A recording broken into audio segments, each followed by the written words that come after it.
Fellow. Some of you know him from the Little League here around the Chicago area in Wilmette. Some of you know him from stage and screen, but a lot of them don't know the fact that you can hit the baseball pretty well. We've got some pictures of you before the game. How did it feel like taking some swings? Well, I felt real good. I was looking for a fastball, and I got it, and I was just very fortunate to get good wood on it and drive it out into the outfield. But then they try to knock you down. What happened here? Well, they respect me, and they try to take the outside corner of the plate for themselves, see what happened there, and of course, well, that hurt a little bit, but I've got a lot of personal problems, and they know I've got a bad hand. And look at this guy. He's pitching away from me. He tries to hit me.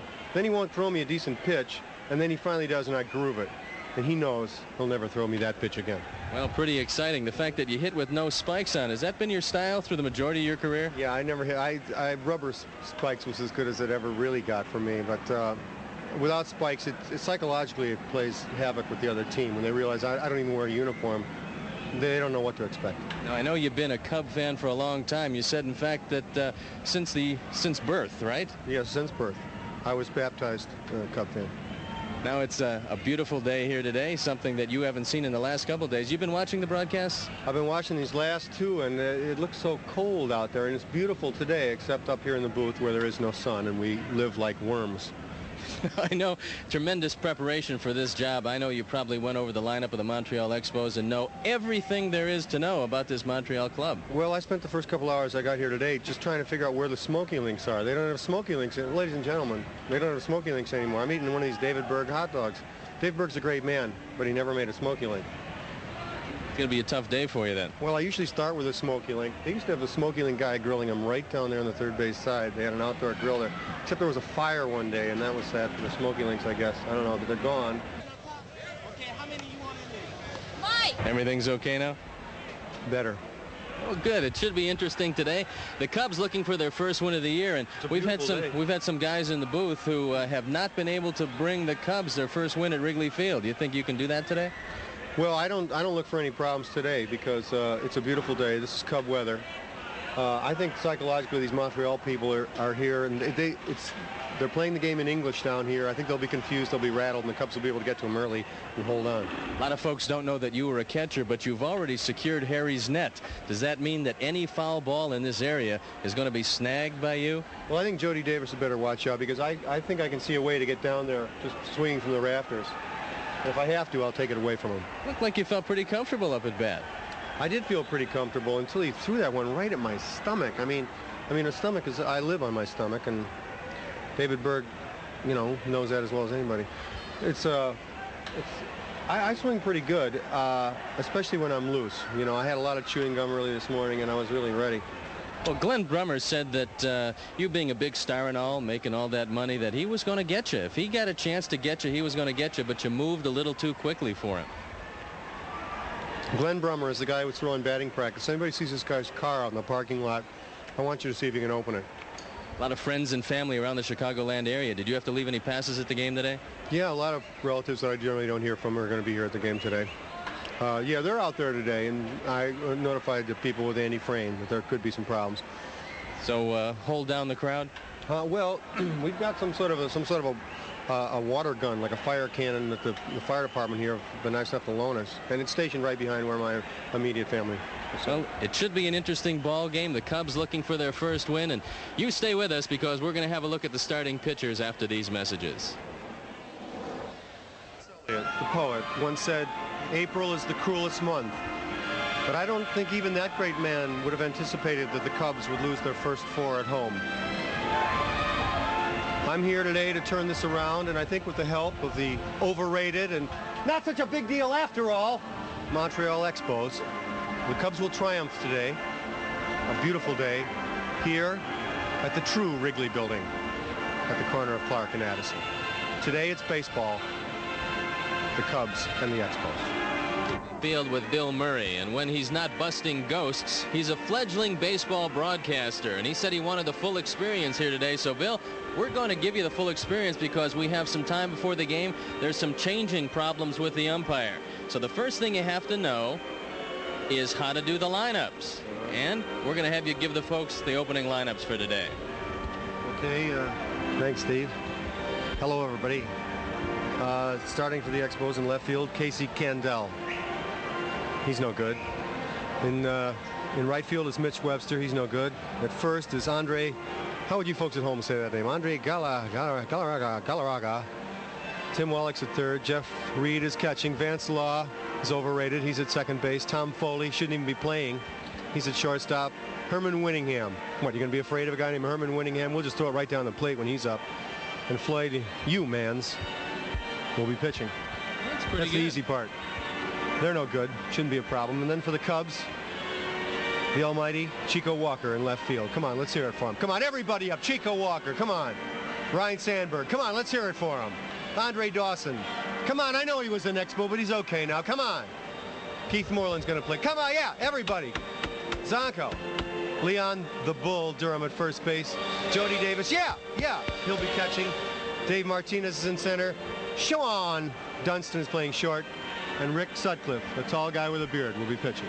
Now, after doing the lineups and looking at the names of the various clubs here, I don't think there's any question, but the names on the Cubs are a lot easier to pronounce, and they seem to be more like baseball players' names. Is it going to throw you off your timing, the fact that there's going to be 2 national anthems today?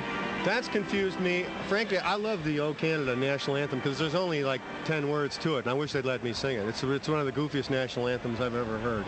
It makes the national anthem of the United States sound like Beethoven's Ninth. It's just ridiculous. They've only got 5 words in the song, and they just keep saying them over and over again. And I hope you Canadian folks call up and say something to whoever's in charge in your country about that theme song of yours.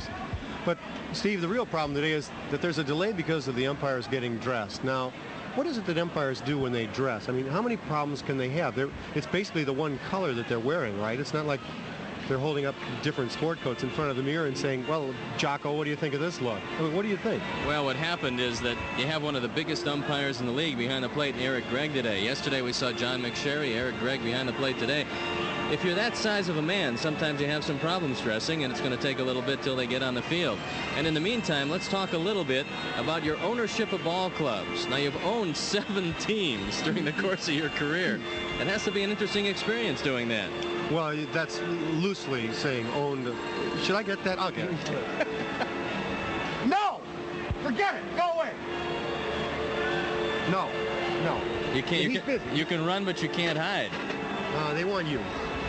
No, I don't really. I've never owned a team. I own like a couple of seats. You know, not a very big deal at all. I've just been in it for the fun of it. I have a friend who's very active, and I get to come along and sit and eat for free pretty much at the games. I own a little piece. But this year I have a little piece of a team in Pittsfield, Massachusetts, the Pittsfield Cubs. This is the closest I've been to actually having decent seats at a Cub game. I will have good seats at a game in Pittsfield, Massachusetts this year. As a broadcaster, you have to learn to be a good color man. I want you to critique. It's a hard gig, ladies and gentlemen. It's tough being up here. Take a look at this style. Before the game, you think this guy can hit? Well, I don't know if he can hit, but the guy's got a lot of desire.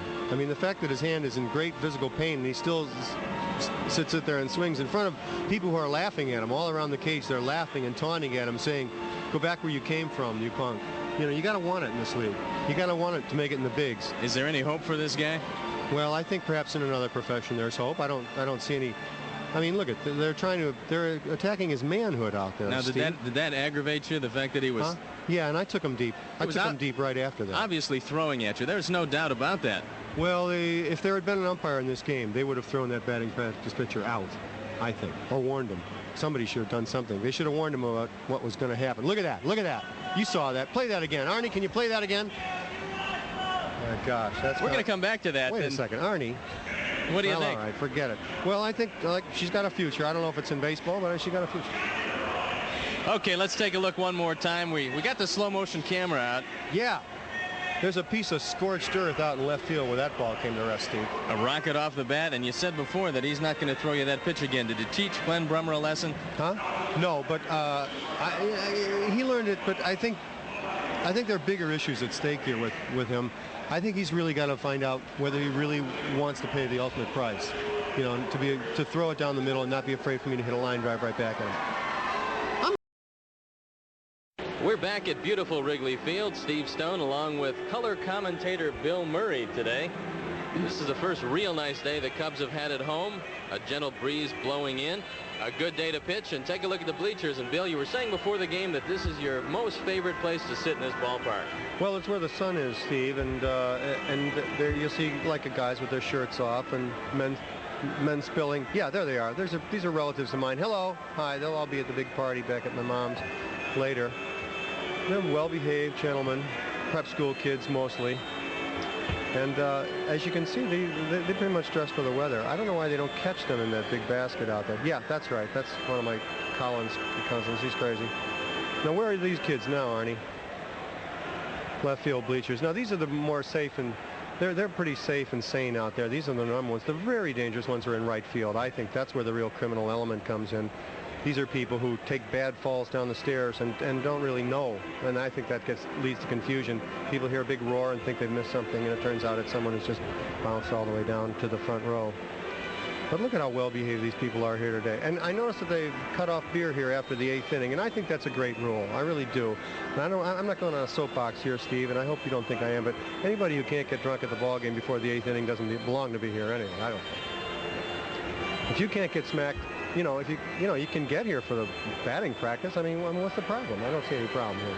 It means the beer vendors can go home early and watch the exciting innings too. So I think it's good for the game. Well, they're also going to cut off the beer in the booth, so you got 8 innings. Go get them. Okay. All right. Well, I got here early, so I'm not worried. Well, what's that? That's out on the catwalk in right? Is that what it is? Yeah, that's right. Now look how well behaved they are. You don't see anybody pouring any beer on anybody. The game hasn't started yet. Bill, you've been a Cub fan for so many years, and over the years, your favorite Cub ball player? Well, if you said anybody but Mr. Cub, I think you'd be lying to yourself. But I used to like Sammy Taylor. I used to like Sammy Taylor, and I always wondered what would have happened to the Cubs if Merritt Renew hadn't been injured in that play at the plate. He was a great catcher, and I liked the way he hit. And you love the name. That's a good name to say, Merritt Renew. Yeah, it's a tough one. It's a lot easier to say, for example, than Andre Galarraga of the Montreal Expos. Or Casey Candell, for that matter. Yeah. But, I mean, with Ernie Banks, it certainly made it worth coming home after school for many years for me. So. Take a look at a lot of young Cub fans as Arnie pans around for you. This Expo Ball Club off to a pretty tough start. They're 2-5. And there you take a look at a man facing his former mates for the first time. Andre Dawson, he met with a lot of his former teammates before the game. And to a man, they all wished him well because he's a guy that's very popular with the players, a man who put together some big numbers while he was a member of the Montreal Expos, and a guy who's come over here now thinking that this ballpark, these fans, the fact that there's day games and natural turf, is going to mean a few more years to him over the course of his career. Everybody asked what Dawson was doing as far as the Expo players were concerned, and he's done a pretty good job so far. He's shown the Cubs defensively he still has a whole lot left in those legs. And Andre Dawson, I believe if he stays healthy, he's going to be a big contributing factor to this team. There's a couple of your fans waiting for some baseballs. I saw these kids when I came in, and they were looking at my car at the hubcaps. I don't think they're here to play baseball at all. I think this is have we got a phone here? Can we get somebody at the Halstead Street lockup to get these kids? Look at them. They're trying to steal the nuts out of the... Get out of that tree! Hey! Trying to steal the nuts, the buds out of the tree so that tree would never grow. I think that's sick. Well, the ever-vigilant Arnie Harris is going to keep an eye on these fellas all game. Thanks, Arnie. Make sure that your car is intact by the time you have to drive home. Now, tell me something, Steve. Has a player ever playing against his old teammates like Andre Dawson, has he ever played a game and gone like 0 for 4 and they've given him back to the other team right then and there? Has that ever happened? I don't think that Dallas Green wants to do that today. I think he's pretty happy with Andre Dawson. And as you look at Buck Rogers, he's got to be a little disappointed in the fact that his team didn't stay healthy. He's got Tim Burke on the disabled list. He's got Mike Fitzgerald on the DL, Bryn Smith on the disabled list, as well as Hubie Brooks. And that was a big loss, giving one of your favorite players, Tom Foley, a chance to play today. Tom Foley shouldn't even be in the major leagues, and he knows it. He's lying to himself, and he really should go back into some sort of community service in his hometown. And on that encouraging note, the national anthem. Second City, we did 2 months at the Second City in Toronto, and you can't help but learn that song. There's only about 11 words in the song, and they play it for breakfast up there. But believe me, I think it's fair to say, would you fight a war for that country and that national anthem? I wouldn't. I prefer to fight for ours. Good. Well, there's a good look at Bill Murray, a resplendent fellow today in his gold and black. Pittsburgh was here yesterday. You're wearing the wrong colors. Well, my mother dressed me, and she's slightly colorblind. This is what we go with here. She kind of excited about you coming up here doing some broadcasting today? Well, I look out there, and I could have predicted my mother wouldn't be here on time, and she's not here yet. It's just like the 10:15 at St. Joe's. It doesn't make any difference. I can start at 10:30. She's not going to make it. But you do have the Cub hat on.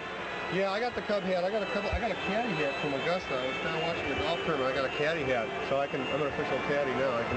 I can get an extra 25 cents a bag now with the hat. But what a great day. I wish we were sitting in the sun drinking instead of drinking up here, Steve. Well, you know, if you were doing this with Harry, you'd be out in the bleachers, and you'd be pretty excited, either in left or center field bleachers. He kind of likes to go out there 3 or 4 times a year, and that's where the people are. He enjoys it out there. That's living out there. I don't know why they don't have more mandatory city holidays. I think if this Harold Washington really wants to do something for this city, he'll get more mandatory city holidays and get these people, get these city workers who are sitting down wasting our money anyway, and get them at least backing the Cubs, which I think would be good for civic pride. Oh yeah. There's my mother. No, she won't be here for a few more minutes. She's late. Look at that. Those are the kids from Boys Town out in Nebraska. Isn't that fantastic? And he carried his brother all the way from Lincoln, Nebraska. Fantastic story. Heartwarming Cub fans. Pretty good crowd here today. They're still coming in. There's a chance for your mother to make it. They're delaying the game a little bit. No, if I know her, she's gotten into some sort of a pushing incident on the L, and she probably won't make it at all. Now, you found out a little bit about the experience of broadcasting. They brought up a pizza before the game. Excuse me, Steve, I can't help but notice these handsome-looking gentlemen coming out in these fabulous outfits. That was a delicious pizza, but that does not look like a man who has a lot of trouble deciding what to wear. I bet he doesn't have a closet that's half full. What do you think? Now, which one, if you had to guess, had the trouble? Can you get a shot of all the umpires? Which one looks like he has the most trouble getting dressed? Look at these two guys dressed and on time, and then there are these fellas here. I mean, he's got that jacket on. Who knows? Maybe he's got a ripped, blood-stained shirt underneath there. Who knows what happened in the dugout? There's 50% of the umpiring crew. There you look at Doug Harvey, Jerry Davis, and they're slowly emerging. It's obviously going to be the last man out, and the Cubs are certainly waiting to see what's happened here. They're pretty excited, aren't they? I don't know. It must have been there must have been a lot of hollering that we couldn't hear up here, a lot of screaming and yelling. I hope there's nobody really hurt. I think if he was that large, they may be trying to grease the walls of the clubhouse door for him to get through.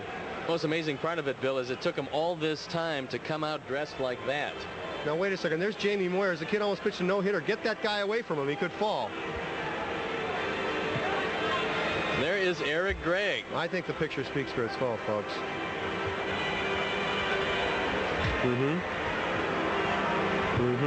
It looks like some sort of a breakdancing accident.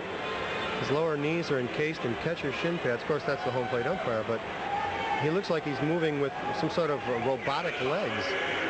Some sort of bionic operation, perhaps performed by one of his fellow umpires before the game.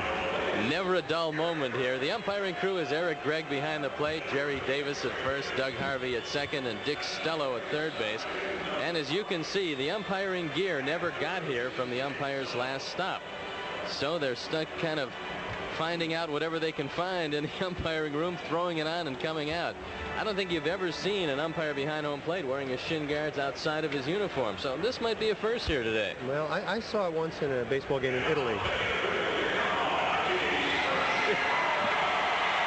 And the Cubs are taking the field, and everybody in the stands welcoming them, encouraging them, trying to get them home for the first time at Wrigley Field. The Cubs are 0-4. First time that's happened since 1962, and Bill Murray pledges that he's here to turn it around today. Well, they're going to win today, or there'll be a serious industrial accident out there on the field today. Oh, 1962. Ouch.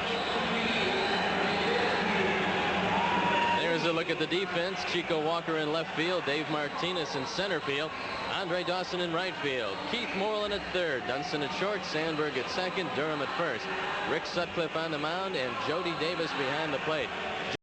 Game, Steve, and I was talking in the radio booth, and I think that the umpires are influenced by the home field advantage. I said to Lou Boudreau, a great Hall of Famer, who I'm sure agreed with me, that when you've got the umpires staying in your town, you can alter the accommodations they get in their hotel room in such a way that they're going to be a little more lenient with the balls and strikes.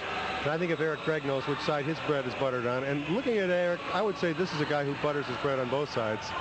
I think he's going to give the Cubs the benefit of the balls and strikes today. I think the Expos just may as well pack it up and just, you know, intentional walk a couple people, let the first ding go out of the park, and then we'll phone the rest of the game in.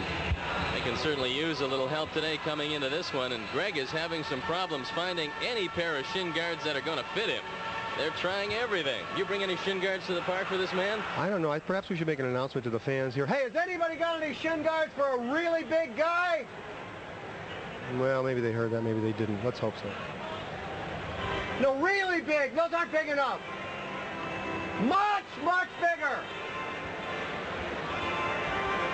This is nice that WGN is now a satellite station. That means that people all over the world can see this man try to find some sort of protection from the balls and strikes. And he still hasn't been able to find it because he's still looking for something. There he goes. He's trying to find a mask to fit him.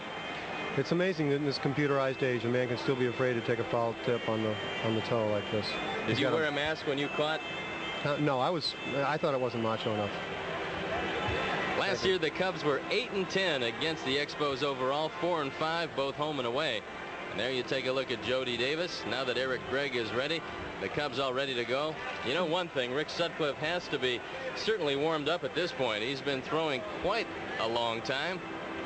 And I'm sure he wants to get off to a good start here. He wants to get the ball over early, and Herm Starrett, talking with both Sutcliffe and Jody Davis, encouraged both of them to throw all of his pitches early. Don't fall in love with the fastball, and try to get the breaking ball over the plate early in the count. We're going to ask you to evaluate these players as they come up after they take a couple swings. And in your professional opinion, what do you think about their careers? Okay. Who's this stiff that's coming up here to bat against Red? This is Casey Candiel, off to a very quick start, hitting .455. There you take a look at Casey. He started 2 games in the outfield for the Expos, and they won them both. Well, Casey's at the bat today. The outlook's a little bit gloomy, my friend. Yeah.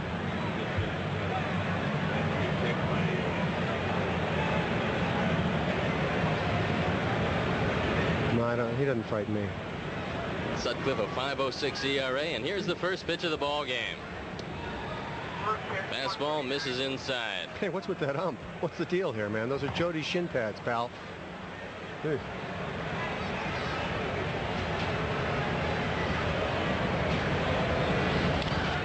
Foul back this way. Get the net out, Bill. Where's the damn net? Where's the net?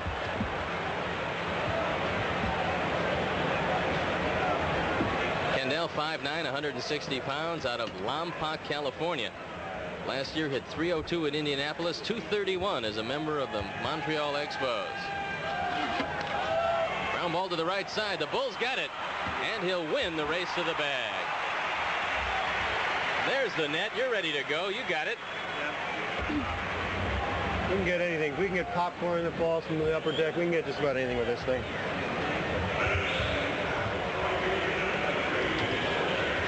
That'll bring up Mitch Webster.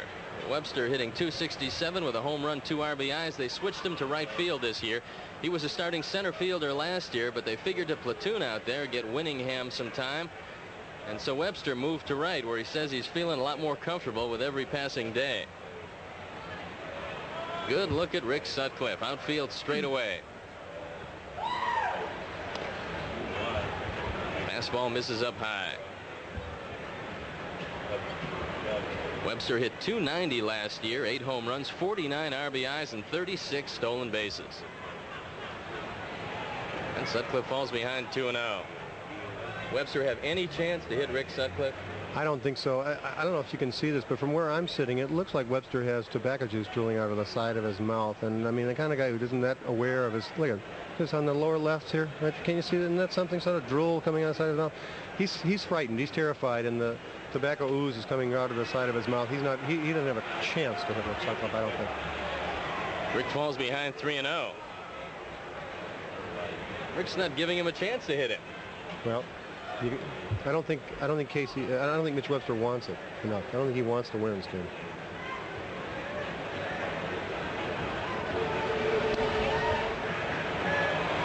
Ball 4 outside. So Webster draws a base on ball. Hey, hey, you big guy. I bet the guy didn't pass the driving test. I'll bet you $20 right now. Andres Galarraga steps up, hitting .296. Hasn't hit a home run yet. He has 3 RBIs. Knocked in 21 runs in spring training on 3 homers. Very strong young man. Says his biggest adjustment in the major leagues is learning to hit the ball to right center field.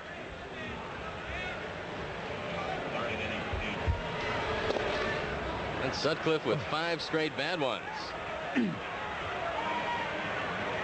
Galarraga, 6'3", 230 pounds, very powerfully built.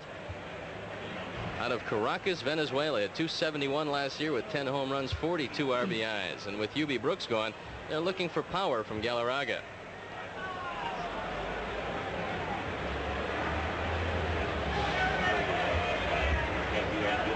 You know, these guys from Venezuela always say they're from Caracas, but I bet she's from the suburbs.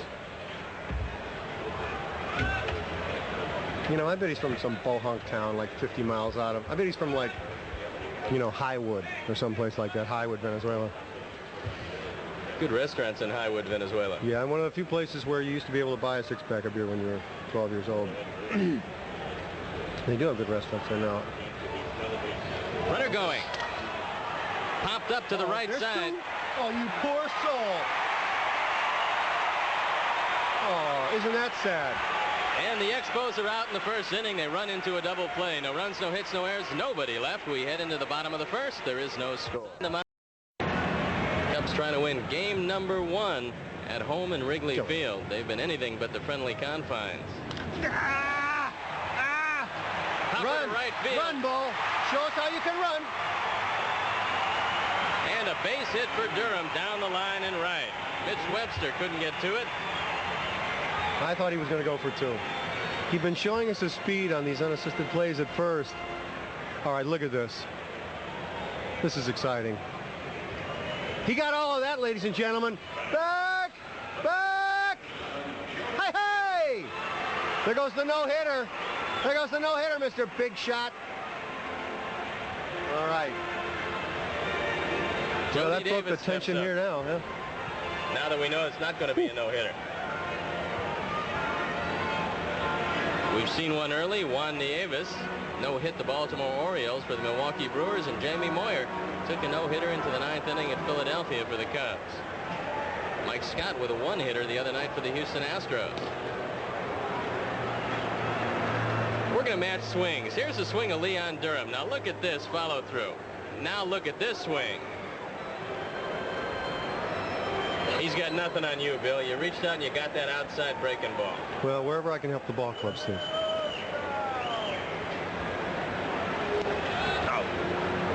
Well, the manager talked about platooning you. Does that make you happy?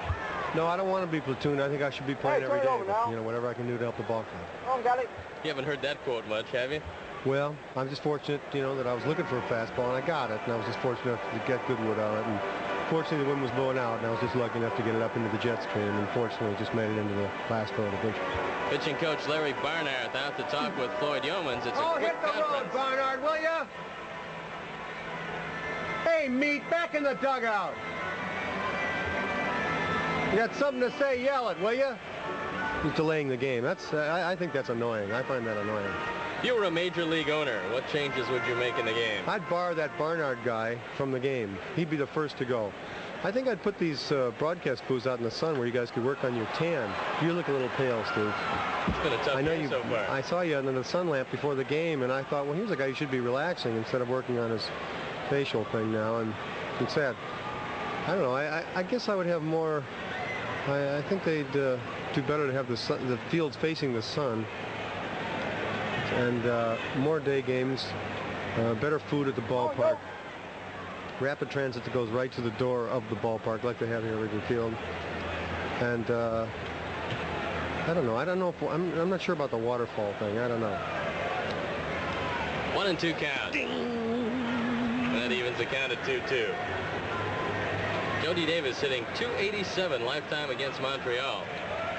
Hit the ball very hard yesterday. He said the first time up, ball he drove to right center field was as hard as he can hit a baseball, but the wind blowing in kept it in the park.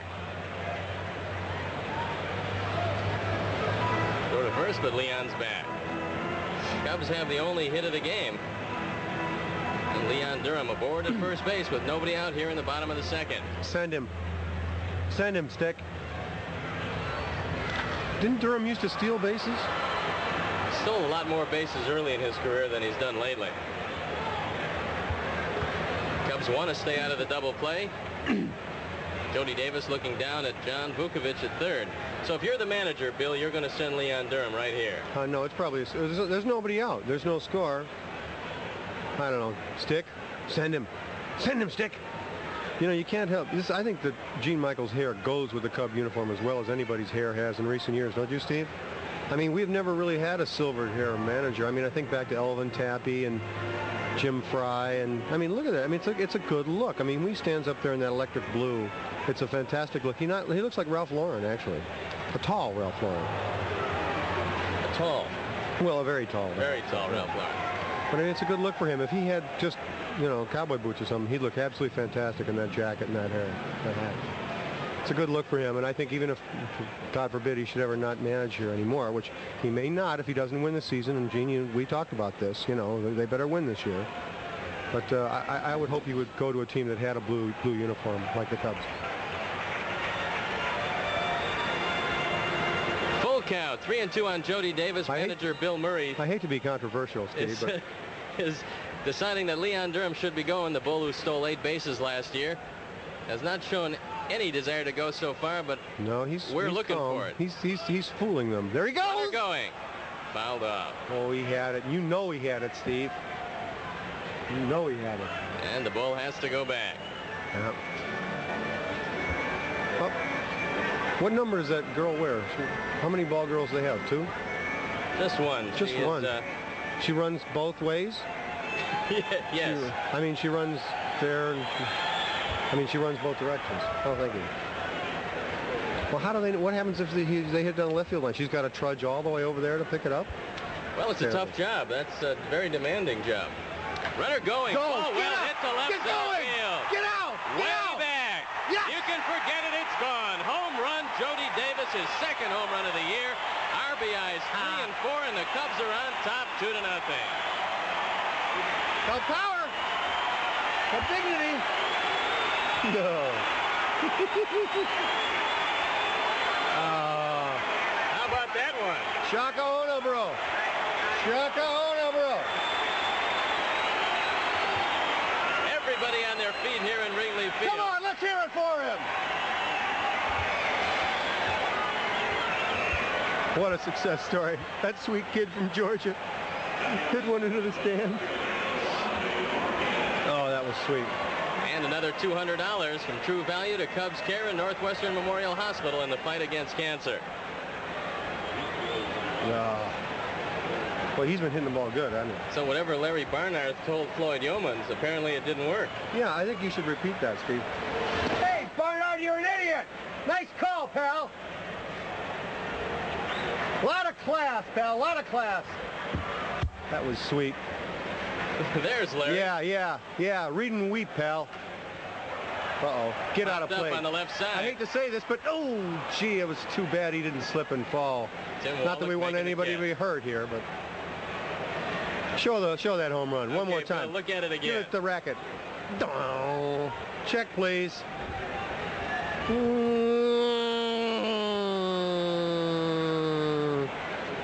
And they're getting tan, ladies and gentlemen. Take a look. See, he's got a fashion statement with that black under the eyes. I mean, that's all Keith Moreland can do, really. And see, can you imagine Jody with an earring and that home run? How good that would feel. We'll run it by Jody tomorrow. It doesn't have to be pierced. It can be removed, you know, just a regular. Boing. There's the hit. Little looper to right center field. And Sean Dunstan's got a base hit. Well, he needed that. Okay, another decision if you're the manager. You got a chance to bunt Rick Sutcliffe, knowing he's a pretty good hitting pitcher, or let him swing away and take a chance maybe on Dunston running. What do you do? Well, I was in the cage with Rick, and he felt so good about his swing that he let me take his extra cut, so I think he's ready to ding one. I think I wouldn't be surprised if Shawan Dunston stole first to put Rick in the RBI situation he really loves. He's got a clause for RBIs in his contract, doesn't he, Steve? Yes, an RBI clause. I'm sorry, I didn't know the exact terminology. A big clause, yes. Takes a fastball for a strike. He squared as if to bunt. Galarraga, Wallach coming down each line. Shawani, how I love you. David Goodhart at the ball game today sent you up a cigar. That's awfully nice. You don't see that Nice kind of of him. decency. That's nice. Thank you.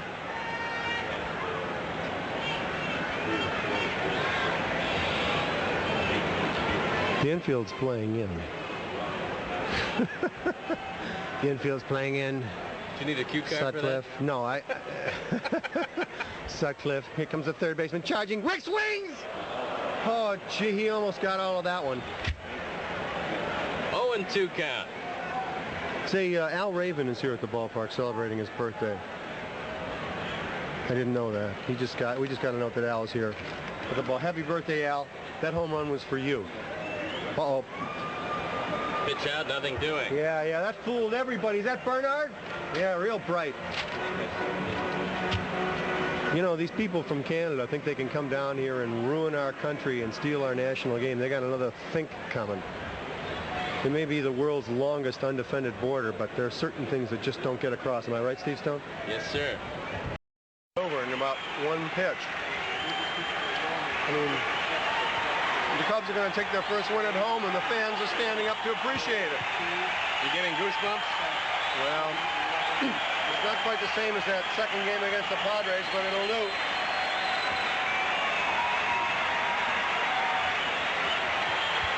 Tom Foley takes a breaking ball inside. He's 0 for 3. Sutcliffe's going to get a complete game out of this unless he completely loses his mind.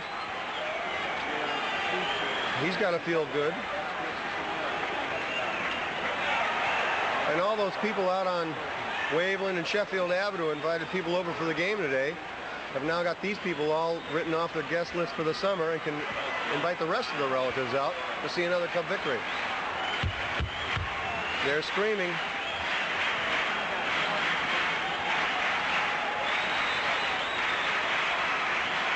Louder! Scream louder! Ooh.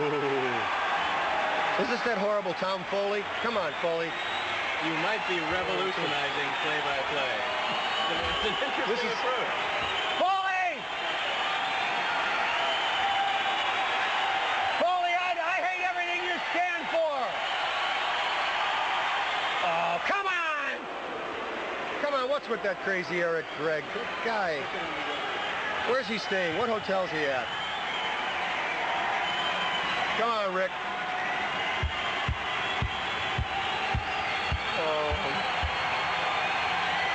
Good night. Goodbye, everybody. Wahoo! Wahoo, McDaniel! Rick Sutcliffe wraps up the shutout, and that is a happy young man on the mound. Jody Davis, congratulations all around. Sutcliffe threw a 4-hit shutout at the Montreal Expos. The final score is 7-0. And Bill Murray and I will be back at you after these messages. With Bill Murray, and you'd have to say, folks, it was quite an experience. Not only the first Cub win in Wrigley Field, but a chance to hear Bill Murray doing play-by-play. And how'd you come out of this one?